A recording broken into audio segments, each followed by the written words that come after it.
गेला, पूर्ण झाले गेला. मला ते संकल्प पावलेच होते, जरी राहील होते संचिताची.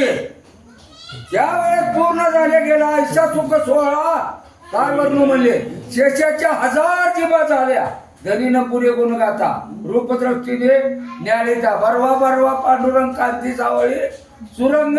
शेषाच्या 1000 जीवा झाल्या. तुम्ही आम्ही के झाड के पत्ते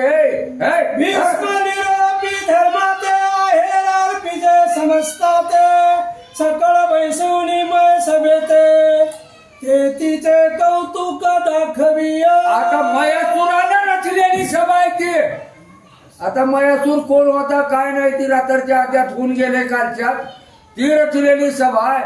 आणि भगवंतानं आज्ञा दिली, धर्मराजा यज्ञ पूर्ण झालाय, कार्य सफल झालेलं आहे, सगळं शेतीला गेलेलं आहे. आलेल्याला प्रत्येकाला आहेर करा, ज्येष्ठाच्या मानानं ज्येष्ठाला आहेर करा असा उच्चार केला. मयासुर पांडवाचा मित्र जो दैत्या माझी विधीचा अवतार. त्याने ती सभा रचिली सुंदर जे का अनुपम्य. आता मयासूर असणारा मित्र आहे, दैत्या माझी असणारा पुत्र आहे. आणि त्याला सांगितलेला आज्ञा दिली ती कुठंच नाही असली सभा राहते. होते का कुठं? पूर्वी कोट्यात नव्हते काही चंद्र सूर्य तारा. असलं निर्माण करा. जवा नव्हते जरा चेर तवा होते. तेथे शोभा वर्णिली अद्भुत म्हणून सभा पर्व म्हणती पंडित.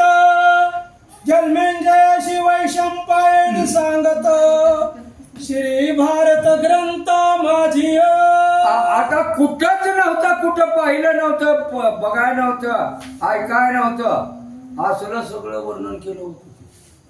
ही कुठं कथा कोण कुणाला सांगाले, कोण कुणाला ऐकाले. एकाच्या काय वाडे उडवी बहुताचे कोडे आहे का नाही. ही जी असणार सभा निर्माण केली, कशा पायी निर्माण केली, का केली, कोणी कुणाला सांगितली. आता त्या सभेचं वर्णन करणं म्हणजे डबल येईल. सभा रचली ते वेळी आटई आय साधिले तळी. अष्टदिक कपाळ महाबळी पायाचे मुळी स्थापिले. घर बांधायला, बिल्डिंग बांधायला, किती मजली बांधायला ह्याचं गणित आहे. रचतानाच असणारा त्याने विचार केला. ब्रह्मदेवाचा इंजिनियर आहे ती. 8 दिक्पाल पृथ्वीला 8 हातीने टेकन लावलेला आहे. ती खांब आहे.